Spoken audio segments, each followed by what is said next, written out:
Okay, so the recording has started. Ollie, can you introduce this item, please? Good morning, Chair and members. I'm pleased to be here this morning to seek approval for the Landscape Services Work Programme for 2026-27 for the Formartine area. Following the budget setting at full council on the 27th of February, Landscapes team have developed the proposals outlined in Appendix 1.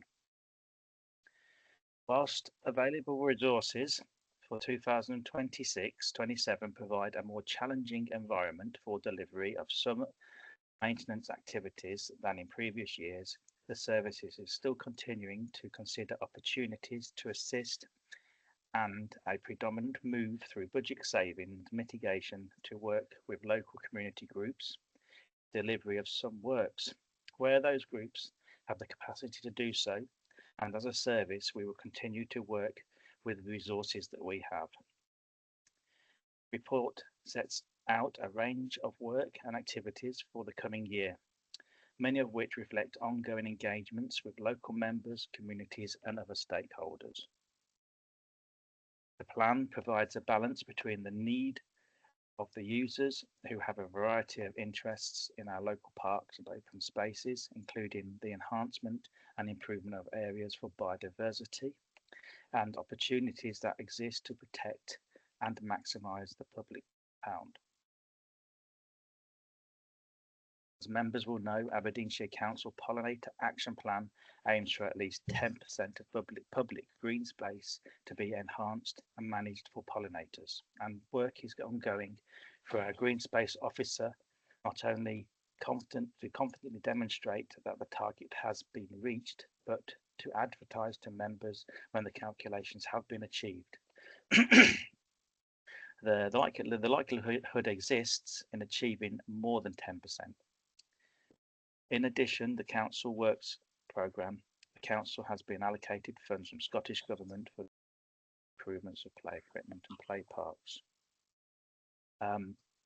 For country parks, there has been the offer of £1.5 million from the Rural Tourism Infrastructure Fund for Balmedy Country Park improvements. I'm happy to take any questions from that members may have, and thank you for inviting me to make this presentation. Thank you, Ollie. Over to members.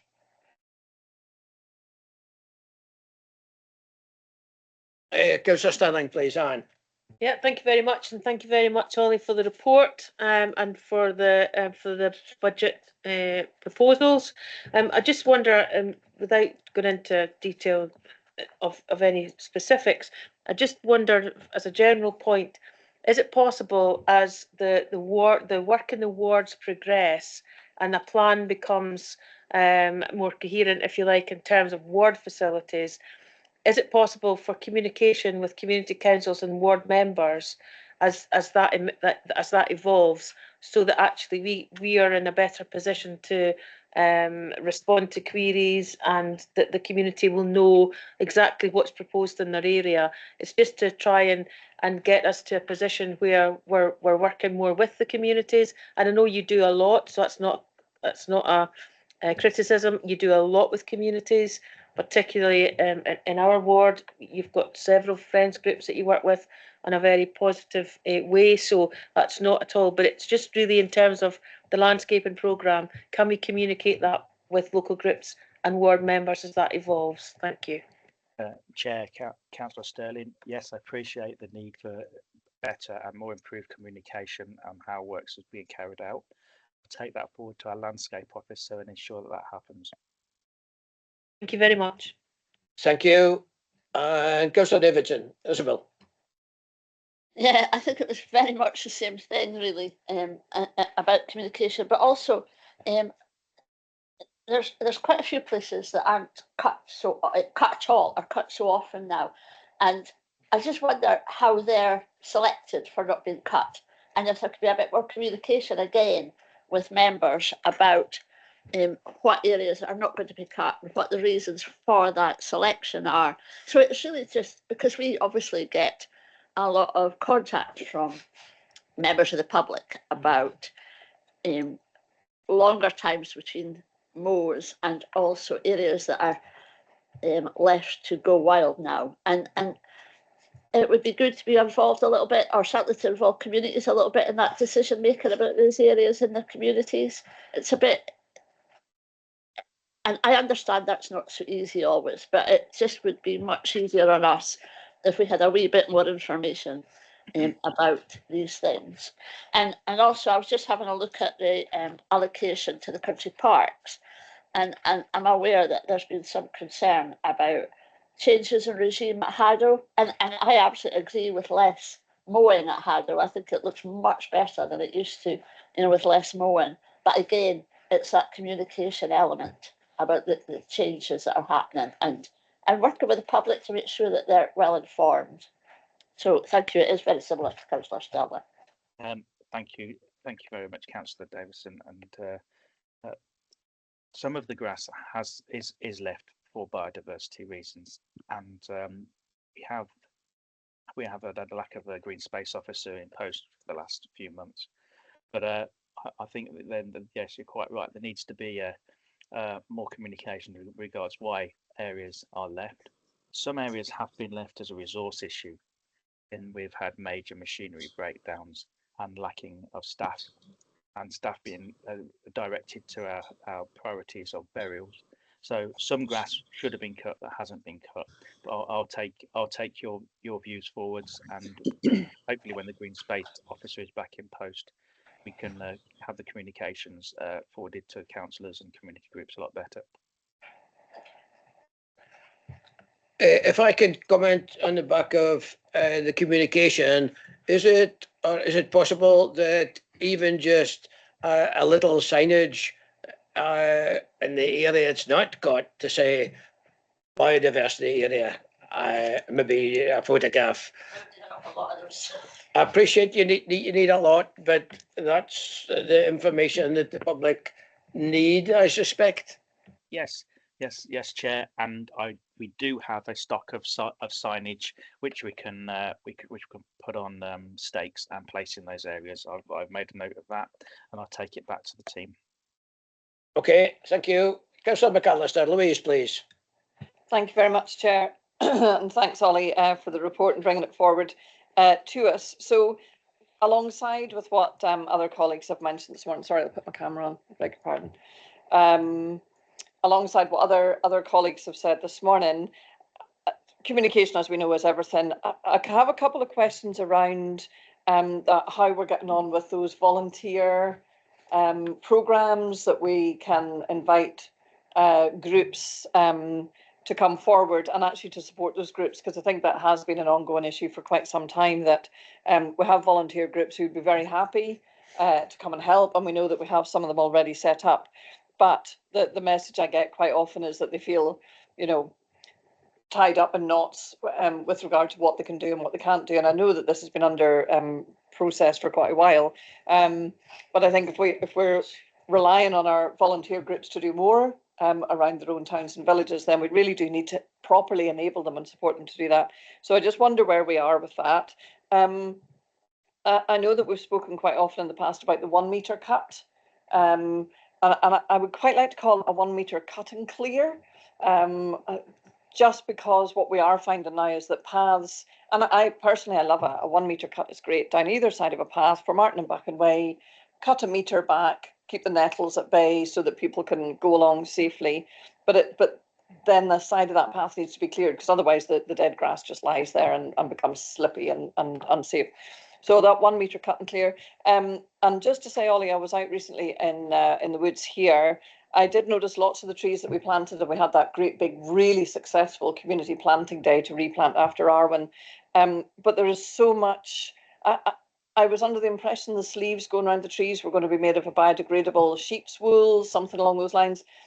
I'm afraid they're, unless I'm much mistaken, and I have a boot full of them because I clear them up every time I go, they are very much plastic. And I'm getting complaints in from the community that now these things are just rolling around in the woods, and some people stack them in the hope that someone will come and clear them away. So I just think that's something that we need to build on as well, because there are thousands and thousands and thousands of them around parks and forests. So just a question around the volunteer progress, that 1 metre cut and clear, and then the plastic sheaths that are around the trees. But thanks for it, Ollie. I think, well, I am sure we appreciate you are properly up against it. And if a bit of machinery breaks down, then it's a nightmare. But that bit of comms going out would be really helpful. Thank you. Thank you, Chair. Thank you very much, Councillor, for your comments. We fully embrace, especially in Formartine, I fully embrace volunteers that come and want to enhance the service that we provide. I did a short calculation of the volunteers' hours, of all the volunteers and groups that we have, times it by the minimum wage, and it came in that the volunteers were given in excess of £90,000 a year worth of contributions to the Formartine area alone. We've got Udney Green, Friends of Udney Green. The cemetery is beautiful down there. Friends of Ellen Cemetery, Friends of Turridge Cemetery. We've got Ellen Cricket Club, who cut the grass every other time we cut it. So we're out there. We'll embrace them. We'll help them and guide them wherever needed.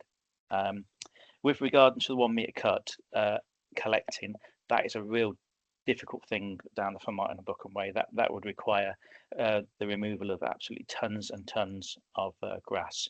What I can say is if the grass is strewn across or on the path, that we ensure that we blow it back into the long grass so it doesn't encroach onto the path. The plant protectors, yeah, that was a big issue at the time. We had ordered biodegradable plant protectors. All the plants arrived. All the plant protectors came, and they were plastic. And the reasoning behind the supplier was they couldn't get them; they'd all sold out. So we could do nothing more than use the plastic plant protectors that we had, or else risk putting the plants out and then being eaten by deer and rodents. So my apologies for the plastic plant protectors. There is going to be a effort made during the summer holidays with the rangers to collect the plant protectors and bring them back to the yard, and it's something that I can have our staff do in the winter when we have more time on our hands to go around McDonald Woods, Haddow Country Park, and collect the plastic plant protectors and take them to recycling unit. Yes, okay, thank you. Thank you very much, Chair, and thanks for that, Ollie. Appreciate that. And actually, I think certainly we knew a group of young people who would probably be really happy to go out in the woods and help gather in those plastic sheaths. Can they go into the standard plastic recycling containers or something at the dump? Is that something that can happen? Yeah. Because okay, so we'd be, I would be happy to go and do that. I'm happy to gather them up and stick them in the dump. I just wasn't sure what I could do. And just to clarify, the cut and clear, I absolutely don't expect any of the cuttings to be lifted because I know that is a nightmare. But to ensure that it's cleared off the paths and back into the undergrowth either side, I definitely wouldn't expect anyone to go along and pick it up. But having it properly cleared back then would help that. But that's really helpful. Thank you, Chair.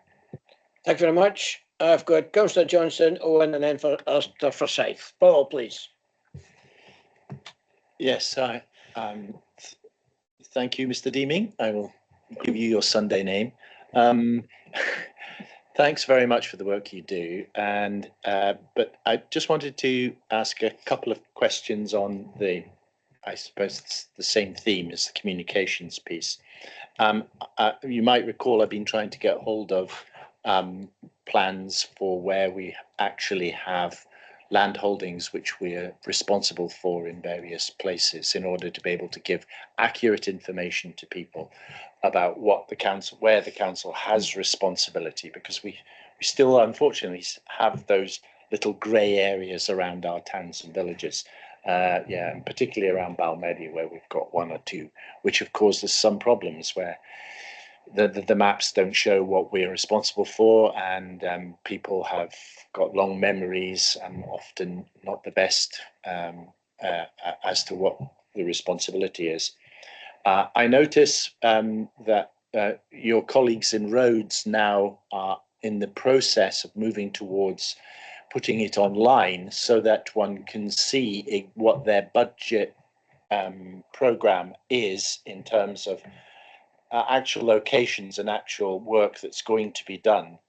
There was a suggestion at the time when we were first told about that there might be expanded a bit to landscape services operations as well, which might reduce the number of time people have to contact landscape service and ask the simple question, when is it going to be done? Because you would actually have a program sheet online constantly being updated when you decide to change or do something in terms of landscape services operations. And so that operations, has there been any move towards that? Because from the questions that we've had here today so far, it looks as though that would be helpful to us all, you and councillors, to know where we are with the programme. Well, thank you for that question, Councillor Johnson and Chair. Landscape Services is undergoing a review, and that should be concluded in October. And as part of that review, the Landscape Services website is being reconfigured.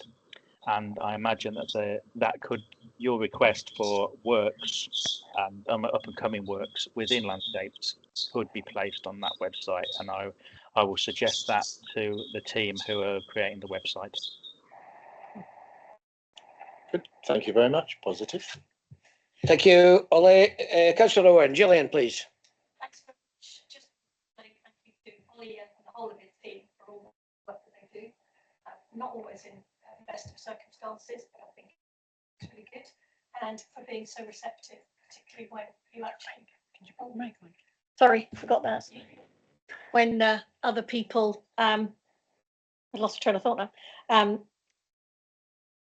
Just continue. Oh, sorry. Okay, so good to see biodiversity and asset maintenance prioritised, but I guess the whole thing is the delivery, which is the key point for all of us. And I think it's really, really important that we do with communities, not through them, because I think some communities do get particularly upset about that. Whilst we were talking in the conversation in terms of where the biodiversity areas are, surely we can add to the My Aberdeenshire app where those biodiversity areas are, and then it's just a flick of the switch when you're on your My Aberdeenshire app to find that. Just to highlight a point, Riverside, and I know you've sorted this for me already, but when your guys are cutting the Riverside, doing all that, we must remember that under the benches is equally important, because if people do want to sit on the benches, the last thing they want to do is have grass and weeds sitting up. And that actually is the same for the picnic tables, on the basis that we want people to use the picnic tables, but if they've got grass underneath them, knee high, thigh high, that's only going to put them off. And I know you're going to be sorting that for me this week. I think also we need to give a really big shout out to all the community groups that do things, not just the Friends of Ellen Cemetery, but all of them, because as you say, they do a power of work, and it's actually really, really good. However, we were talking to one volunteer group the other day, and there seemed to be a barrier with working together. And I have asked for the details, and once I've got the details, I will share them with you, because I do think it's actually quite important. The final thing I want to say is probably going to get shouted at, but nothing appears in this about schools, fields, and academy. Ellen Academy, we had a session with Ellen Academy the other day, local councillors plus stakeholders, about the state of the pitches. I just wonder, what budget does that come out of? Okay. Firstly, I look forward to hearing from the Friends group that you've been speaking about. As I've said, I fully embrace any volunteers and Friends groups. We'll help them the best we can. The school's budget for the academy in Ellen comes from the education budget. A fair few years ago, there was £500,000 spent on Ellen Academy, bringing the pitches up to standard. They were Rolls-Royce pitches, which had excellent drainage put in them. The only issue with that is they required ongoing Rolls-Royce maintenance of in the region of £14,000 a year, which education would have to uphold that money in order for landscape services to take on that maintenance. This would include top dressing the pitches with 30 tonnes of sand every year and an ongoing regime of fertilizer, seeding and herbicide application, spiking and cutting on a weekly basis. This didn't go ahead, which ended in the pitches becoming malnourished and defective. The education solely hold the budget for that works. Thank you. Councillor Forsyth. Alistair. Yeah, I sometimes think that folk don't actually get the opportunity to go through some of the engineering and technical issues that come up on football pitches. We have a football pitch, and Ollie's absolutely right. 30 tonnes is an absolute minimum of dressing that you can put on. This particular football field I have in mind, standard sized SFA standard pitch, 60 tonnes, top dressing, fertiliser, seeding, etc. And the bill for that is in square on the £10,000, you know, just for that one small community pitch. I want to say to Ollie to make sure, having had a recent conversation with David Munday and some of the staff on the ground, this year has been, you know, one of the years where we've really had some technical challenges, particularly with the dockings coming up through the grass. The machinery has limitations. No matter how good your machinery is, sometimes it gets stuck in among all of that different herbage. And so therefore there are technical challenges there as well. And I want to, you know, following these conversations, say to Ollie that I would like to pass on my grateful thanks to the field staff, who the guys that are out there knocking their pan in with the trimmers and the mowers and what have you. I want you to tell them that they add value to the overall feel of a place. They add value to what communities already do. And I think it's important that they know that their work is not just taken for granted. They need to know that their service and their efforts add value to what communities are already doing for themselves. Quite a lot of our communities cut probably more grass than the council do, simply because they have a great deal of land on trust. But I would be very grateful if you would convey that to the guys on the ground, please, Ollie. Thank you. Thank you, Councillor Forsyth. I will convey that. Much appreciated. Thank you indeed. Councillor Cawley, please join. Yes, thanks for this report. I know we aim for volunteers quite a lot, to rely on them. Do we actually facilitate the like criminals who have got community payback? Do we use them at all in landscape services? Community payback can be used, and we have used them in the past. It has to be really well thought out works that they carry out. They can't just turn up and start weeding or strimming, although they can, but they need a works program. So it's been a bit of hit and miss over the last few years. I'd say about 4 or 5 years ago, we had a lot more to do with them, but it's something that I would like to see more of.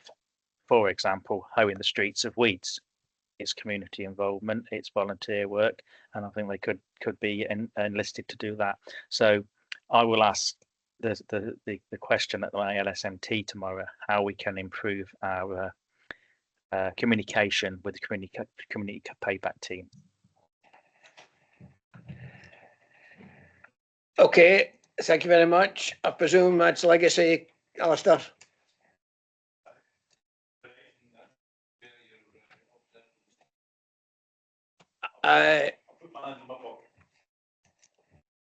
Thank you very much. I have no further hands, but I will make a comment that very valuable efforts that you recognise from the volunteers, Ollie.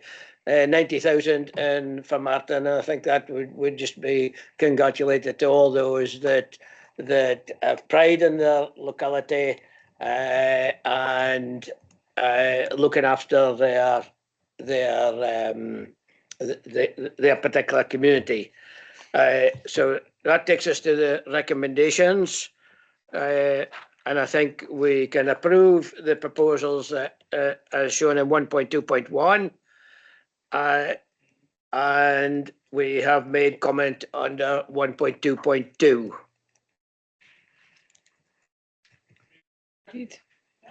Sorry. Sorry, can we just note in the minute, please? I'm sure Claire will, about the request for the communication with communities and ward members. That just so we've got that record recorded, but it's much appreciated. Thank you. Okay, thank you very much. Thanks, Ollie. Can I then take us on to item 6,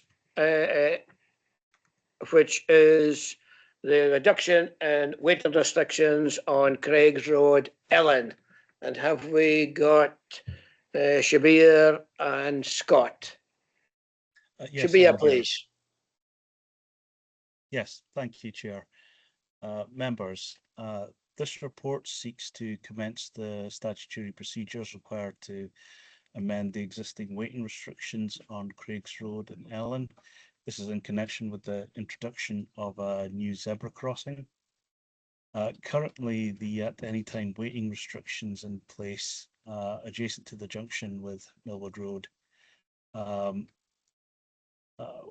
need to be shortened in order to accommodate the new pedestrian crossing. So approximately 20 metres of these restrictions would be removed on the westbound approach. Importantly, this won't result in reduction of pedestrian safety or even effective parking control, as the section is going to be replaced by the statutory zigzag markings associated with zebra crossings. What is your name? And these markings provide their own legal control for prohibiting stopping, waiting, and loading restrictions. Excuse me, Shabir. We've cross-contamination from somewhere. There's an extra voice. We can hear somebody in the room behind you taking somebody's details over the phone. Shabir, are you available to come through to the committee room? Oh, you're on mute. Yes, I'll just pop through. Hang on. Oh, right, okay. Thank you. Grateful for that. If you just come through. Okay.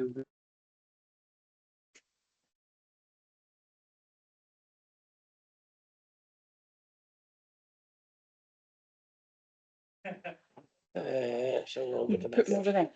Oh, well.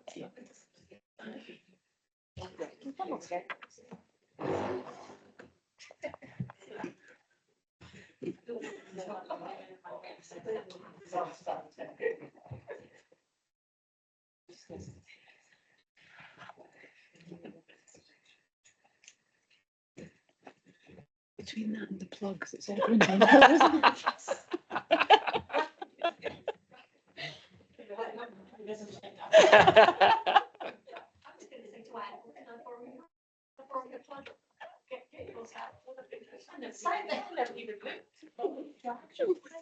Claire just held it up to the tail though. God.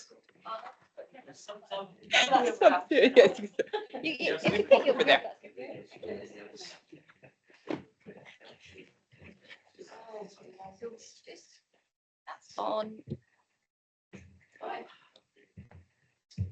Well, let's see the book anyway. Thank you very much, Shabir. We were getting another voice coming over. Yes, that's the joys of working in a big open plan office. Well, indeed. But it was confusion from our point of view. But welcome, and I'll leave you to just start the introduction as you way. Yeah, okay. So just picking up on what I was saying before, we are seeking to start the statutory consultation process for the traffic regulation order for Craigs Road in terms of removing the existing waiting restrictions on the westbound approach adjacent to the junction with Millwood Road. This is to accommodate the new zebra crossing that we're proposing to put in there. The proposals have already gone out to the statutory key holders, so Police Scotland and the ward members have all been consulted on this. What we're seeking to do now is just take this forward through to the statutory process. And if we receive any objections or comments, these will be referred back to this committee. The proposed zebra crossing on Craigs Road is penciled in for the October holidays. So we'd be keen to get the process moving as soon as possible. Thank you. Members, Councillor Davidson, please. Yeah, thanks very much. This is very welcome. We've been waiting a long time for this to happen, and I'm sure some of the officers are fed up with me asking about when it's going to happen. So it's really good news, and I hope we can put it in pen for October holidays rather than pencil, because it was really now we have obviously no crossing patrollers, and it would be a great asset for both the school, but also for users, of people going to the shop and things, and because it would have dropped curbs as well, Yes. some people struggle on that bit of road to get across the road. So, in wheelchairs and things. So absolutely very, very welcome. So it's just, I hope there's no one objects to taking away any of the double yellow lines. Thank you. Councillor McAllister, Louise, please. Yep, thanks, Chair, and thanks, Shabir. Literally just going to echo what Isabel has just said. I mean, I can't imagine we would get any objections, but I know that the school and the families living in the local area would really welcome it. I mean, I live in Achterellen, and to be honest, at school time, the stream of children crossing there, I mean, it's absolutely terrifying to see traffic. It's on unfortunately, it's on a slope, it's on an incline, it's on a bend. So it's kind of a perfect storm. So I'm sure and certain it'll be welcomed by all of the community. And literally just want to say thank you. And yes, absolutely, let's get that in a good marker pen, permanent ink. Thank you very much. And I'm sure it'll be welcomed by everyone. So thank you. That's it. Councillor Owen, Gillian. Yeah, just wanted to say kind of a straightforward safety improvement, which everybody should welcome, and I think they will. That particular stretch of road, I went out with the police one day when they were doing their stuff with the gun, and I have to say a number of people were stopped. One, I think, was going about 50 miles an hour. So I do think that would absolutely help make people slow down on that particular road, because as Louisa said, it's bends, there's hills, there's absolutely everything, and I think this will be good. Can I just ask, what will there be any post-installation monitoring? Yes. Yeah, in line with our own procedures, we will undertake some crossing surveys post-installation as well, just to check and make sure that it is operating as is. Thank you. And Councillor Colley, please. John. I just echo what the other councillors and the ward have said. It's just, like you say, a long time coming, and hopefully it's just another thing in place to stop and slow down the traffic on Craigs Road, because we've tried a number of different things and people don't seem to slow down. So hopefully this one will pay dividends. Thank you. Okay, are there any other comments? If not, we can turn to recommendations, and I think it would be that we approve the proposals as shown in Appendix 1. Approve the commencement of the statutory procedures. I was reading the wrong recommendation, my apologies. And 1.2.2, approve in principle the subsequent making of the reduction of weight and restriction order, where no valid objections are received. Oh, okay. Yeah. Thank you very much indeed, Shabir.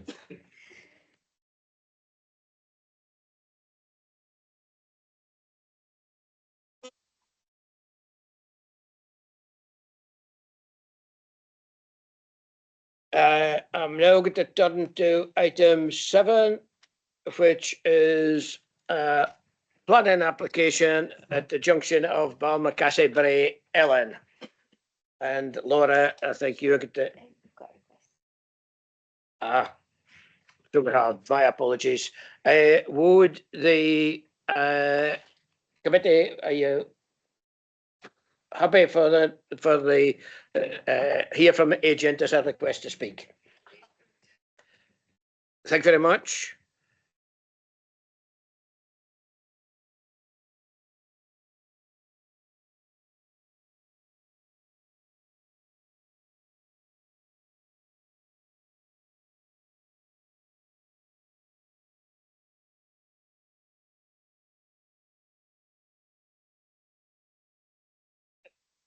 Thank you very much, Claire.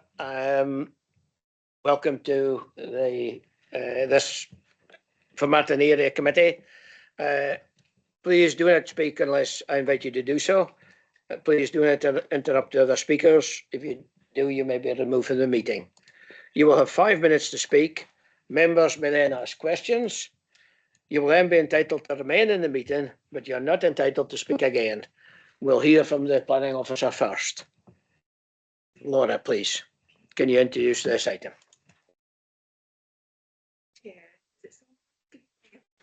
There we go. So this application is for full planning permission for the erection of a cafe, which is class 3 food and drink.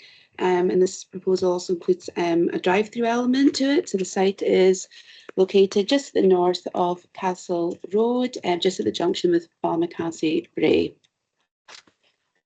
So as stated, this site is actually situated within Ellen on a site allocated as bus in the Aberdeenshire Local Development Plan, which is a site safeguarded for business uses. The site is currently vacant and is kind of overgrown, and it's located just at the junction between Castle Road and Balmacassie Bray, just at the entrance to Tesco and the rest of the Balmacassie industrial estate. So this slide here just shows you the site in regard to some of the allocations within our development plan. So the dark blue site there, that's the extent of the bus site that's safeguarded for business uses. To the south there, there's site CC1, which is a site allocated in the development plan for around 10,000 square metres of retail and leisure. Of course, we've also got OP4, which is allocated as 29 hectares of employment land. Okay, so this is the layout for the proposed development. So the development includes obviously the cafe. It's 170 square metres gross floor space there. The application includes a drive-through element. So the drive-through element is sort of around here with the servery and payment window just on the south side here. The parking is proposed in the northernmost part of the site. The proposal includes 21 parking spaces, plus 3 EV charging points and an accessible parking space. The layout also includes bicycle stands, motorbike bays, as well as a bay for waiting and delivery bays, which are just located here. Access to the site has been taken to the north off of Balmacassie Road. This is a current junction that's been put in here. And there's also an existing path that runs down this western side there that is going to be retained for public use. Okay, slide 6 just shows a bit of a close-up of the supercharged EV bays that are proposed as part of this development. It also includes all the associated low and high voltage enclosures and of course the EV supercharger cabinet. This slide shows the elevations of the actual proposed cafe. So the cafe in total measures 21.7 metres by 15.8 metres with a height of 39 metres. Above the cafe there is a signage fin which brings the total height of the building up to 6.9 metres. As I said before, the gross internal floor space of the cafe is 170 square metres, but there's also an enclosed yard which appears to be part of the building. So it's sort of located here, which would provide 27.5 square metres of enclosed yard space. So the materials include painted timber, rain screen cladding in a wicker cypress tones, which are like that natural sort of wooden tones you see there, and also the fibre cement cladding, which is the grey elements of that building. The roof would be a single ply membrane roof in light grey. Okay, so slide 8 here shows the floor plan for the proposed cafe. As you can see here, this is the external yard. So it does look like it's part of the building, but it is a separate external yard. And then the restaurant area, and this would be the entrance on the north side with the servery, drive-through servery on the south there. And here are a couple of elevations for you, just to show how the cafe would sit in that landscape.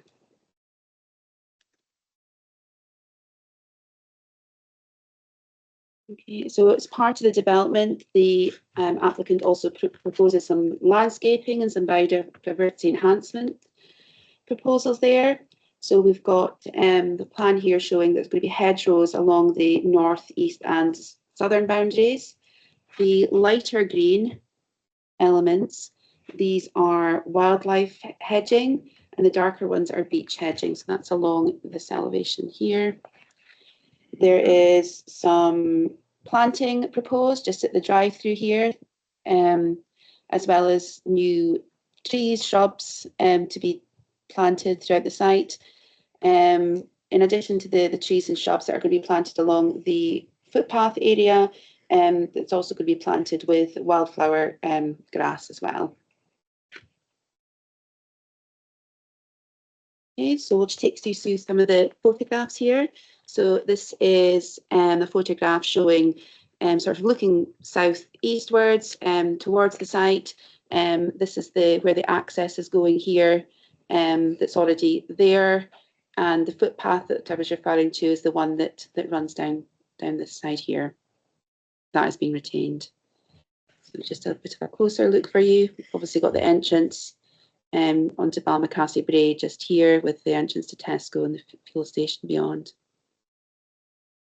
Another angle of the site, looking southwest. And just the proposed junction there, Castle Road. Again, taken from Castle Road, just sort of facing northwest across the site. And the cafe would be proposed sort of on this sort of side of the development, of the site, sorry. Again, the footpath there, you'll see the signage there that sort of directs it. So it is a signposted used footpath, and that is going to be retained.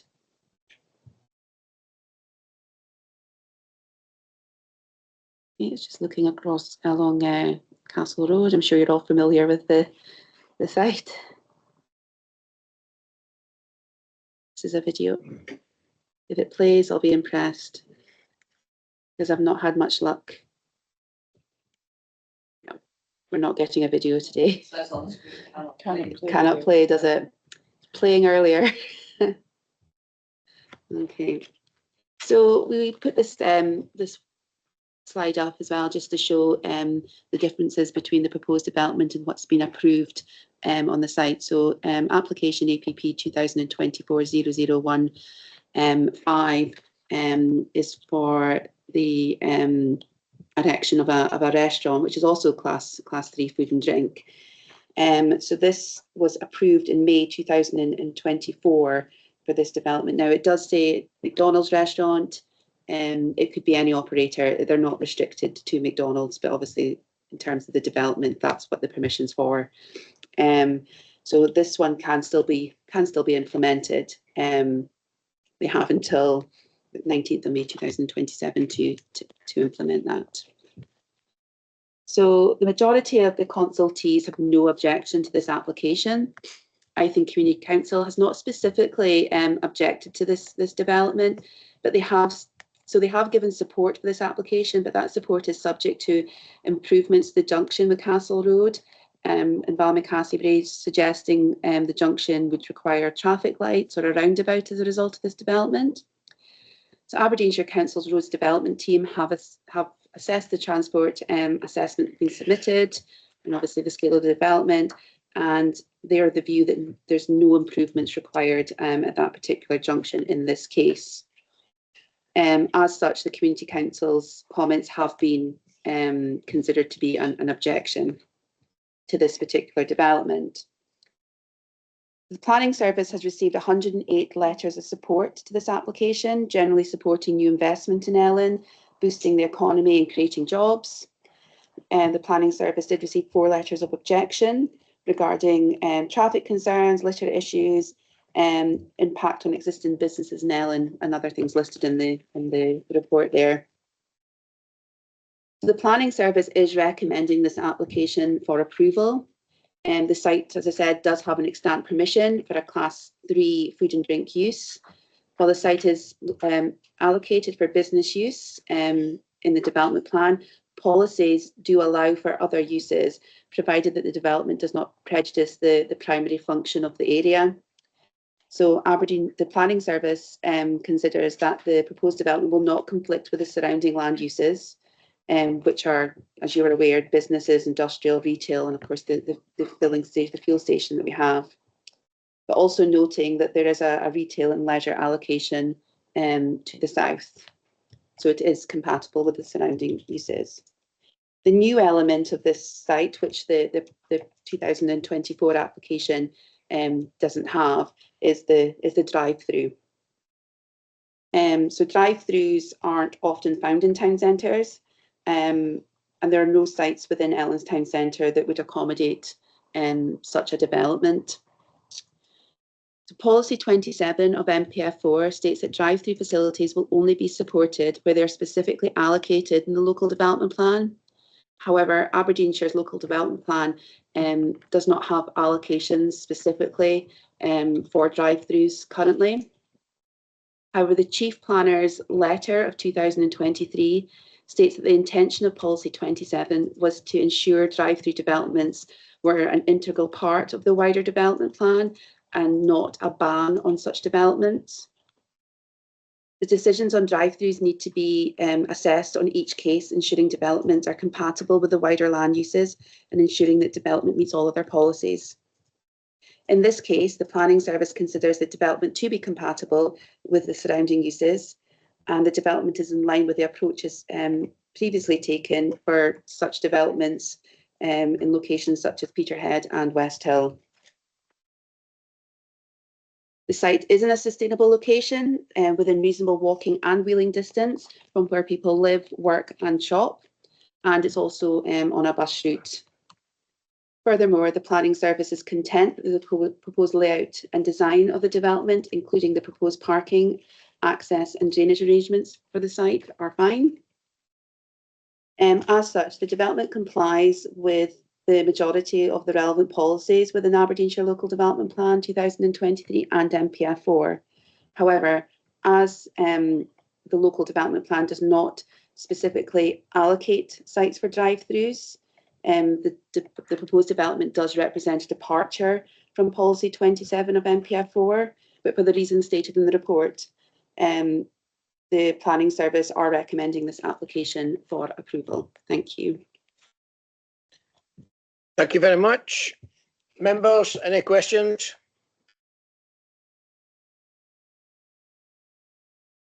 Councillor Davidson, Isabel, please. Yeah, just a couple of questions. Could you tell me again how many car parking spaces it was? There's 21 parking spaces plus 3 for EV chargers plus an accessible space. Okay, thank you. I had a feeling it wasn't the same as in the report, but yeah.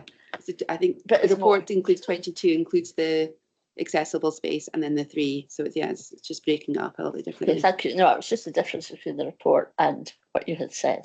I wasn't very sure.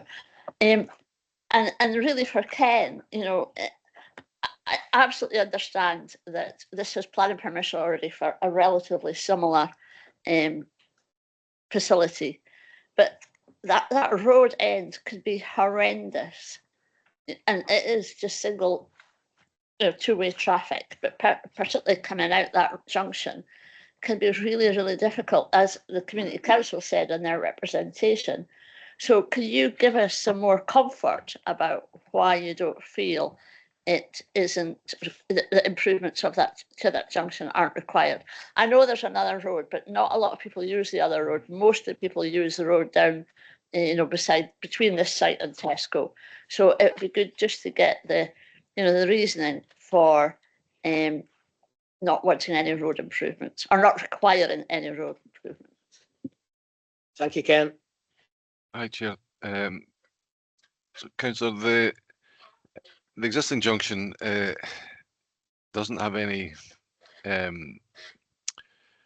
significant stacking problems. It doesn't queue back up Balmacassie Bray. Yes, the Castle Road is a busy road, but it has existing planning permission for a very similar restaurant. The only difference being that there's a drive-through. So comparing the two,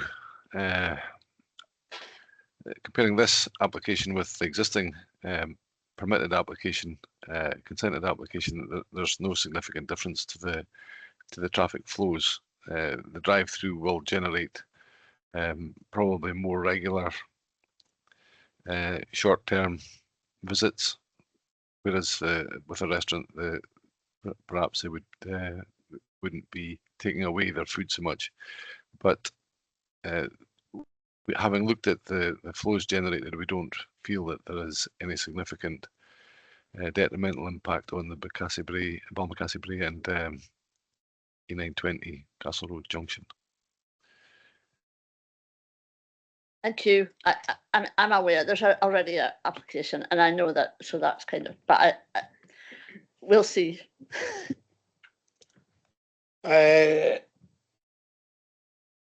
Councillor Owen, please. Gillian. Thank you very much.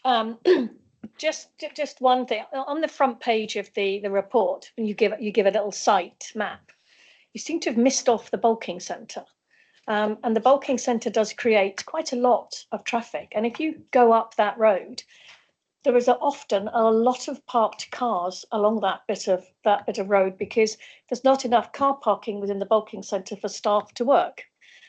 Which actually increases the level of traffic in and out of Balmacassie. I understand what you're saying in terms of the roads and everything else, but to be consistent, I did say when we had the previous application that I still felt that we should actually ask the developer to extend the make it two-way each way so that people can actually come out. I don't know when you've been there, but I've sat in queues on many occasions trying to get out onto Castle Road and got very frustrated because not everyone seems to go right to the give way side anymore. They seem to leave it a foot, if not 2 foot, rather than, and it would not take very much just to take a bit of the path to make a feeder lane so that people can actually get out. And whilst you're telling us that you don't think, well, the service does not believe that that's necessary, I think that would actually alleviate a lot of people's tensions in and around the traffic that there is coming in and out of that particular site. And so, not wishing to disagree with you, but I do. And I get what you're saying. You're not going to look at it anyway, but just being consistent, because when we had adopted this road originally from Tesco's, I said the same thing.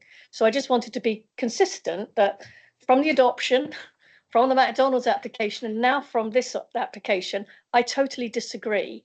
And I think we should be asking the developer just to take a bit of the pavement from where the other side of the petrol station, just to actually give us a little bit of space so that there can be a feeder lane leaving Tesco's.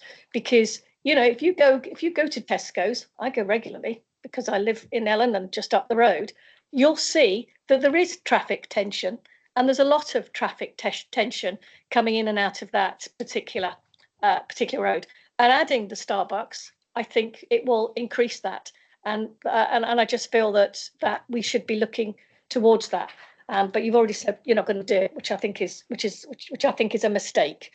But I said that when we adopted the road from Tesco's as well, because I considered they could have done that then, and then we wouldn't have had the traffic tension that we've got. Just coming, there's just another question I wanted to say. Oh no, I did the bulking centre. So no, that was it. So the bulking centre has created more traffic and more parking traffic because there's not enough space for the people in there. So that potentially is another issue, because then if cars are stacked going up Balmacassie Bray, then there's nowhere to go if cars are parked. So just say that. Okay, Councillor Johnson, please. Paul. Yeah, thank you, Chair. Yeah, some of the points have already been raised by Councillor Owen that I might wanted to raise, but I just note that one thing is fairly certain about all of these kind of drive-through sites is that litter, and it becomes a bigger thing. Yes, they will have stuff on site, and I appreciate that any operator will have stuff on site because that's an obligation that you can enforce. Outside of their site, there isn't much of an obligation for them to do something unless legislation changes, such as the proposals for printing license registration plates or order numbers, etc., on the packaging. Which has been a novel idea, but is rather more to the surveillance state than anything else I've come across. But we do have a problem that already exists in this part of the world with litter. Just wanted to ask anything specific is going to be proposed on this, which is likely to be adhered to by any operator. I'm well aware that the proposal on this one is Starbucks, but it could equally transmogrify to anything, McDonald's, Kentucky Fried Chicken, you know the kind of thing. So where have we got anything that would actually work in terms of condition or anything which we know that we can get the operator to do? Thank you. So obviously I can only speak for this particular application. This particular application has got Starbucks written all over it. So what they are proposing to do, they do have a litter management plan. We are conditioned that litter for them to comply with the document they've submitted in regards to litter collection. So basically, it's not just litter collection on within the boundaries of their site.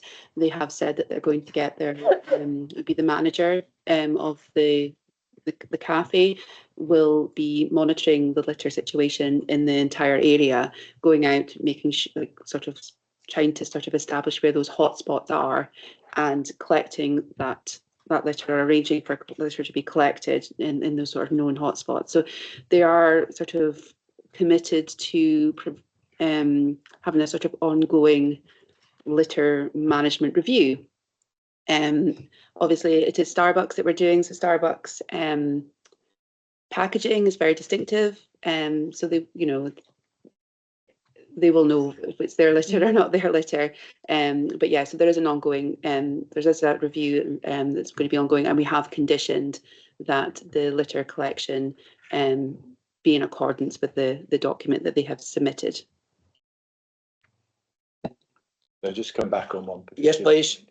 In relation to which operator, etc., I noticed that one particular McDonald's burger joint, the mess from there travels many miles, and I've seen it in car parks on the A90, on just off the dual carriageway and all this kind of area. So it travels great distances. So proving it came from one location is going to be exceptionally difficult. Is any of that enforceable? I mean, what are the enforceable? Just because they're not conforming to a plan which has been made as a planning condition, what enforcement actually happens? So obviously if there's litter found, you're completely right. If there's litter, sort of found in, I'm trying to think of somewhere nearby, like Newborough, for example, that's Starbucks on it. I mean, yeah, you're completely correct. It could come from this particular one. It indeed could come from the Starbucks in Bridgedawn. It could come from anywhere. I mean, what we are proposing is just the litter management of the of the area, and ensuring that what they can collect, that they collect. We can enforce, if we do get complaints and things like that, we can ask them to review their litter picking to ensure that they comply with it. But we won't be able to enforce, the collection of Starbucks cups in Newborough or Foveren or things like that. We wouldn't be able to do that because we wouldn't know exactly where they were coming from. But it is a commitment they're willing to do. But I think the agent might be able to answer more questions on the litter pick plan. But we're quite satisfied with the one that they're doing and the commitments within the litter plan that they have submitted to this particular application to go some way to address that matter. Going to turn to Councillor Hassan, please, Andrew. Thanks. Yeah, I've got a question that's probably going to go to Ken. I'm just comparing the current application to the previous one that had a drive-through by the planning history. It was in 2023-0891, which got withdrawn. And I'm reading the roads response to that application that says, we object to the application based on it being contrary to RD policies within the local development plan with regard to suitable services, but also on road safety grounds due to the potential for queuing. In order to reverse the stance, we recommend additional parking needs to be provided. So as I said, the two applications, looking at the layout, are practically identical. So what has changed, therefore, in our roads policy that made the one in 2023 up for an objection from roads, but this current one doesn't appear to have an objection from roads? Just curious. Through you, Chair. So the previous application had no drive-through, and the servicing of the site meant that the service vehicles had to basically utilise all of the customer car parking area, which was seen to be dangerous, and that was why we objected. In this particular case, the service vehicles come through, they go, as you'll see, they go round the one-way system, and then they park up in a specific lay-by, so that they're always moving in a forward gear and they don't conflict with the customer car parking. And so we have no objection to this particular layout. Yes, please, Andrew. Ken, you misheard the start of my contribution. I'm talking about the one that got withdrawn, 2023-0891. It was one that did have a drive-through, and the drive-through aspect was why the roads department at that point were objecting to the application. So what has changed in roads policy terms from the end of 2023 till now? That was the question. Nothing to do with the one that was previously approved, the one that got withdrawn. I'm not. I wasn't involved with the consultation at that stage, so I can't answer for that one. But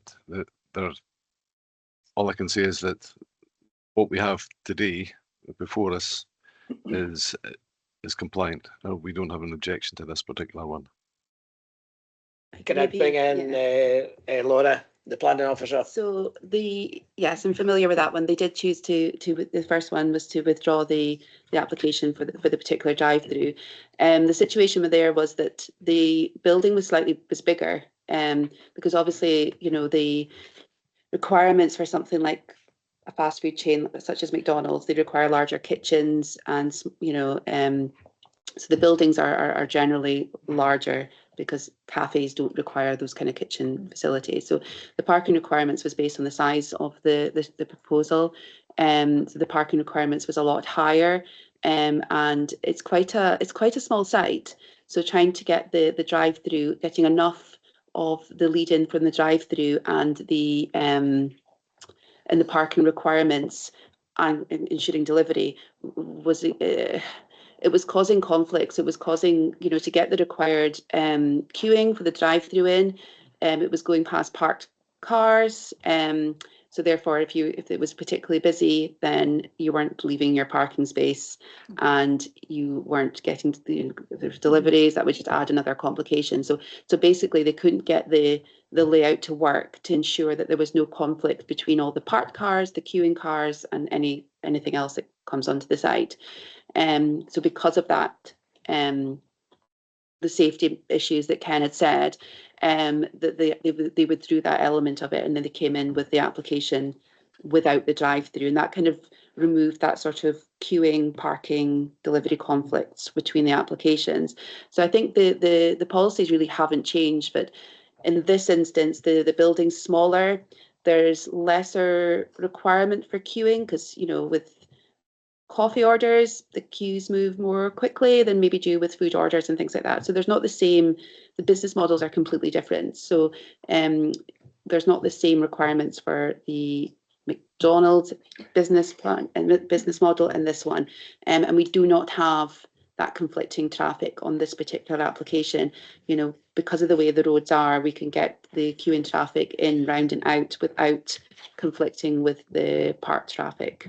And so that's the difference between the two elements. Okay, Councillor McAllister, Louise. Thank you, Chair. And just a very quick question is, and forgive me if I've missed it, I've tried to scroll through again while the meeting's unfolded. Are there photovoltaic panels on the roof, or do we have any kind of solar sort of energy generating and usage within the site, and possibly on the top of that flat roof? I haven't seen any. None of the plans show that. I certainly haven't seen any, but there will be they have committed to within their supporting documents to doing some of those energy efficiency measures and things like that in there to comply with the building standards regulations. Again, maybe that's something that the agent that's here can answer, but I haven't seen any details in the plans regarding that. Thank you. Good to know I hadn't missed it somewhere, but that's fine. We'll speak with the agent. Thank you. Councillor Owen, please. Yeah, sorry for coming back. Just 2 points. Starbucks does do food. They do all sorts of food. So I'm not sure that there won't be that kind of issue now. With just the comparison with McDonald's. McDonald's will probably be a lot busier, but at the same time, there is a food element from Starbucks. So it's not just coffee. I mean, there is a lot of other stuff that they sell as well. And the other point is, I don't understand when Ken said about the delivery van. I don't understand what he means that there will always be in a forward trajectory, because I can't see how a delivery van can, unless it goes opposite the way the traffic is coming in to do the drive-through. And if it's coming to the top, I just don't understand how that's going to happen. So perhaps that could be explained. Thank you. I can do that. So the supporting documents do include the swept paths for the how the vehicles will come in. I might need Ken's support on this one, but I think he means when they're coming into the site and leaving the site in a forward gear, not necessarily moving around the site in a forward gear. So the swept paths that we have show, now I've put on my big cursor so that you could all see it. So the information that we have kind of shows everything coming in. There is going to be an element of turning in here. So I think they're coming in, turning, and then parking in the services, so that they can leave in a forward-facing gear and enter into forward-facing gear. But there will be some reversing within the site. Now, part of the supporting documents state that that there will be communications with deliveries and the site and the manager of the cafe, that they will give. So there'll be like an hour time slot for coming in. For deliveries, that will be done in off-peak times, and there'll be a mechanism to text the manager with a 30-minute notice on deliveries as well, and the staff will go out and they will corner off where they will basically site manage that. They'll make sure that there's space coming in and around for turning. So it will be managed by and guided by cafe staff, with that sort of 30-minute notice text to go out. And again, as I said, it's going to be done on off-peak times, which they said tends to be early morning opening hours, but early morning or later in the day. Thank you. Councillor Stirling, Anne, please. Yeah, thanks very much. Go back to the traffic issue. It's not so much a concern about the on-site arrangement. For me, it's the access is probably okay. It's the exit. That's the issue. It's not the on-site or within the red line that is the biggest issue for me. It's actually exiting the site and trying to get back onto Castle Road. That's where the issue is. And, you know, I do visit that area as well for supermarket shopping, and I have queued way back up past the petrol station trying to get out. So I do think there is an issue, a real issue, and others have raised it as well. But it's not so much the access to the site and on site, it's the exit. And it's trying to get back out onto Castle Road, because there are a whole lot of issues that actually, you know, will all together peak at that point. So for me, I again, thanks Councillor Hassan for comparing the applications, but I just don't understand why there's not an issue that's tried to be mitigated at that site and as an exit. Thank you. No question, sorry, Chair. Is that the case?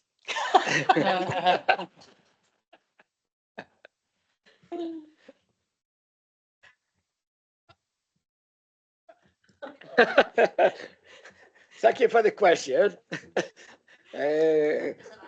Yes, is there an answer? I'll give Ken the opportunity to come back with a potential answer. Thanks, Chair. The answer is that Balmacassie Bray. I don't live in Ellen, and I don't shop in Tesco there. But it has an existing consent for a very similar use, and the information we have in the transportation document suggests that the junction will operate within capacity.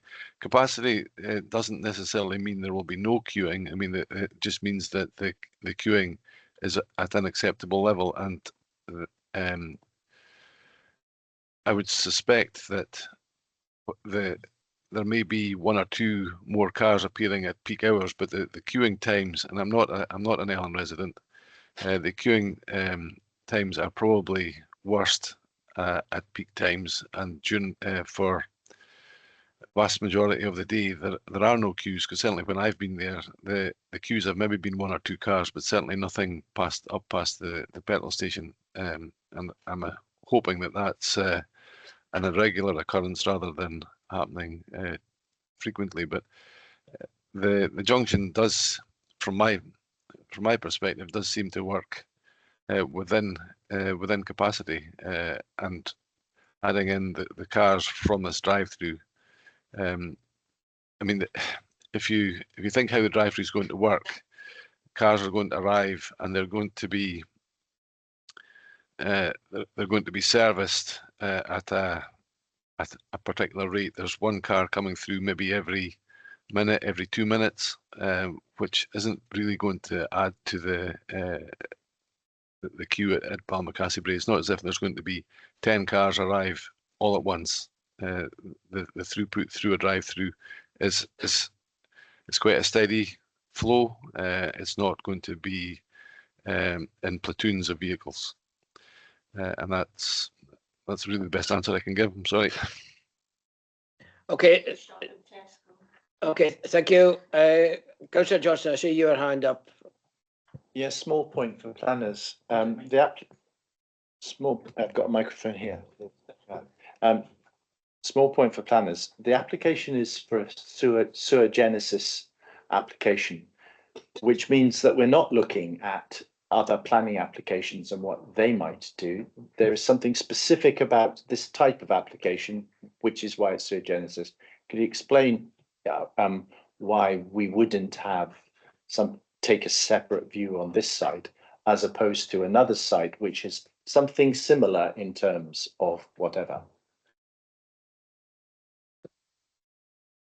Yes, you're right. The drive-through element is in a class in its own, and that's why it requires planning permission. But we do have sort of previous data that we can work on. We've got to go on an assumption that if not this one, then they might develop the 2024 one without the drive-through element. Of course, drive-through elements can be added on as separate applications later on. But we've got a permission for a restaurant, same class 3. The only difference is that this one has the drive-through element of it. So you can make a separate decision on this one if you want. You can do that. All we're doing is highlighting that they have this particular site has a fallback. It's a larger structure, a class 3 use. We have the information that states that the traffic assessments that previously submitted for that one has a higher traffic volume going through that junction at Balmacassie. The transport statement that's submitted for this particular application did an analysis comparing this particular development with the previous modelling that was done and showed that the traffic generated is expected to be modest and less than that extant permission for that previous restaurant. But yeah, members can make a decision on this one if they so wish without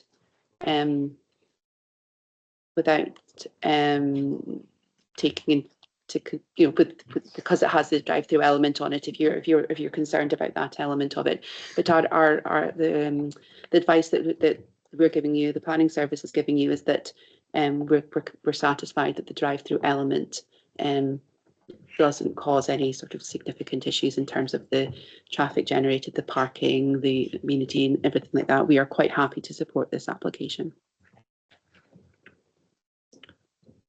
Okay.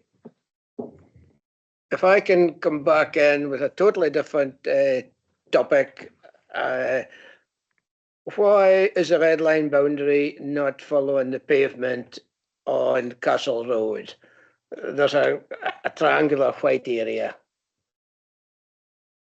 I'm going to assume that you don't own that part of the application. Okay, perhaps we'll come to that later on. I don't see any further questions or hands, so I'm going to turn to Ms. Coates. Claire, you may address the committee in your 5 minutes. Thank you, Chair. My name is Claire Coates. I'm an associate at Ryden, who are the appointed planning consultants and agent for the applicant. The committee report and planning officers comprehensively covered the background to the development and outlined their clear support for the proposal when considered against development plan policies. The proposal involves a Class 3 use to be operated by Starbucks, which aligns with the extant permission, which establishes the principle of a Class 3 use for a McDonald's restaurant. The current application represents a slight variation to the previously consented design and layout, reflecting a slightly smaller Class 3 unit, as well as incorporating a drive-through lane. We welcome the positive recommendation by officers and would welcome your support due to the range of benefits this proposal will bring. It represents a significant multi-million-pound investment in the site and will create around 16 full and part-time jobs once operational. This sits alongside further employment opportunities during the construction phase. It also presents an opportunity to bring a vacant site into productive use, complementing the existing uses within the area. The proposals have been designed to contribute positively to the character of the surrounding area through the use of sympathetic modern materials and the integration of the established footpath to the west of the site, improving accessibility for pedestrians and cyclists, which is a key theme of NPF 4. This will be set within a landscape buffer, including trees, shrubs, hedging and wildflower, to soften the perceived impact and enhance biodiversity, another key theme of NPF 4. The proposals have been welcomed by the local community with 108 letters of support representing 96% of all comments received. while the Community Council are also supportive. That was on the basis of a request to upgrade the junction with Castle Road. But it's important to note that transportation matters have been fully addressed through this application with no constraints identified. Importantly, this junction was fully assessed as part of the consented McDonald's application with no upgrades deemed necessary. The transport statement submitted with this application confirms that the current proposals will generate less traffic, particularly during peak hours. And the Council's roads development team have therefore confirmed that the existing junction has the capacity to absorb anticipated traffic from the development without any upgrades, and they have no objection. The committee report notes that the proposal is a technical departure from MPF4 Policy 27 due to the inclusion of the drive-through element, with the wording of that policy only supporting drive-throughs where they are specifically supported in the LDP. The current LDP has no sites allocated for this use. However, MPF4 policy was approved after the adoption of the LDP. As such, this is considered to be a timing issue due to the transitional nature of development plans at this time, rather than the suggestion that the proposals are not acceptable. In support of this, the Scottish Government's Chief Planner has recognised that it may take some time for authorities to get to grips with MPF4 and has prepared specific advice on individual policies. They have confirmed that the intention of Policy 27 is to ensure that drive-through developments are considered an integral part of the wider development plan, rather than suggesting a ban on such developments are necessary. In applying this policy, planning authorities should have regard to wider uses that are compatible with the drive-through function, such as retail and cafe restaurant uses. A number of similar drive-through developments have been supported throughout Aberdeenshire since MPF4 was adopted, demonstrating that they can be supported even though they are not specifically contained in the LDP. Further to this, the planning officer has confirmed that the drive-through element at Balmacassie is compatible with the surrounding retail, petrol filling station and employment uses. The departure is therefore seen as a technical issue rather than a non-compliance with policy issue. In summary, the project represents a significant investment in the area, bringing new employment opportunities, improved local amenities, better pedestrian connections and EV charging, which will help strengthen Balmacassie Commercial Park in particular and Ellen as a whole. I therefore urge you to consider this application favourably in line with the Planning Officer's recommendation, which considers all development plan policy matters. Thank you. Thank you very much. I have a number of hands, and we start with Councillor Davidson. Isabel, please. Yeah, thanks very much. And obviously this does have a lot of community support, and that's fairly evident, and also through social media it's fairly evident.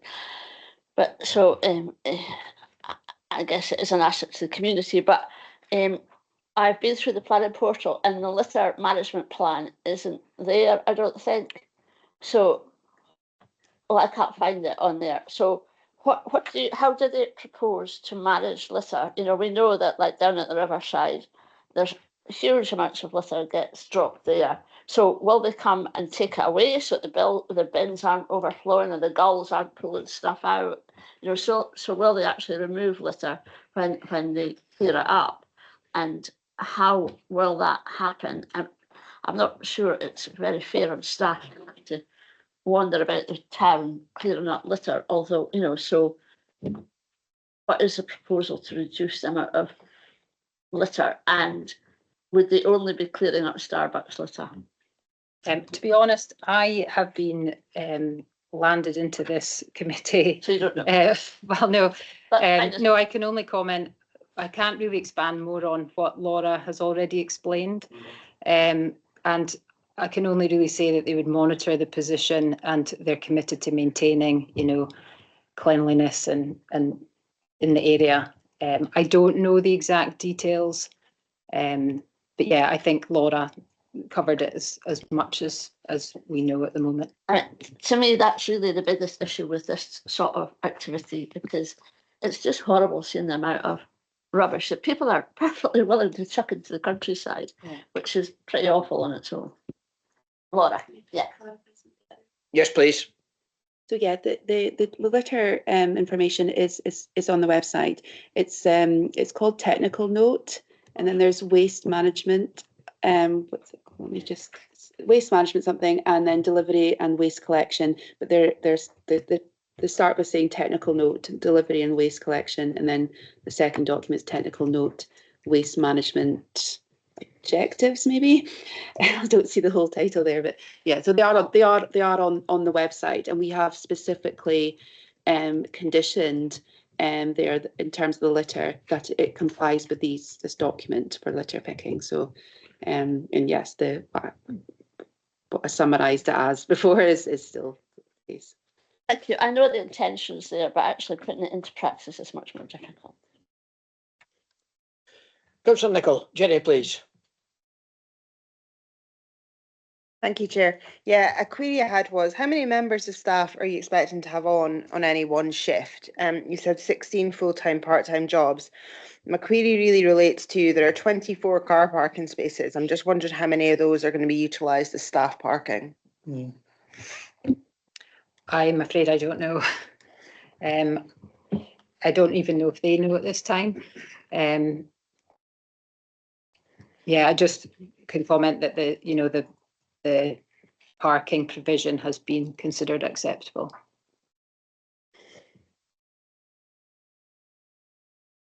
Okay, Councillor McAllister, Louise, please.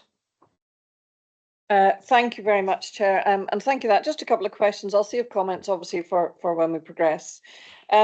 So just a question in relation to the photovoltaic panels. That would be interesting to know if the flat roof is going to be made best use of. I'm interested. I have to confess, I don't really go to Starbucks very often, ever. So just in terms of the provision in the branch, are the sort of cups and things, are they sort of a compostable nature? Are they disposed of, in line with that? Or if you are eating in the venue, do you get an actual, cups and plates and that? Right, sorry, that makes me sound like a complete dinosaur. But just a question in terms of that. So in terms of that, obviously we're not using single-use plastics anymore. We're using compostable wherever possible. It's great. It's just around the corner from the recycling centre, so that would be a short trip.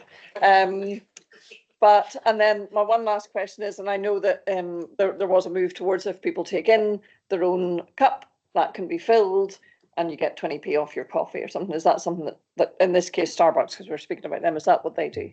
I think so. I can answer a little bit better these questions because I've got the supporting statement that we submitted. So the photovoltaics, I don't know the plans for that yet. An energy statement will be submitted prior to occupation once the M&E fit-out design has been finalised, which will demonstrate what's to be utilised, and it'll demonstrate that the development meets Scottish building regulations, emission reductions. In terms of, Starbucks are committed to reducing their carbon footprint through a comprehensive sustainability strategy focused on lowering emissions, conserving resources, and promoting environmentally responsible operations.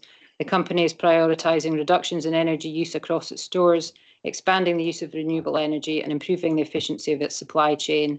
It's investing in more sustainable packaging, supporting regenerative agricultural practices, and working to reduce waste through recycling and reuse initiatives.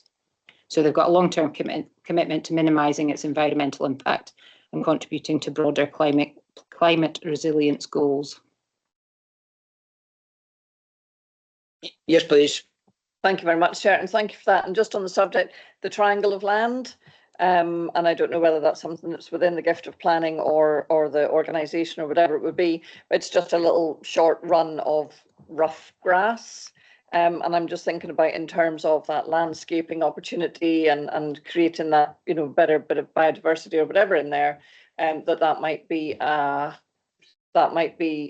possibility of incorporating that in. And along with that, the path.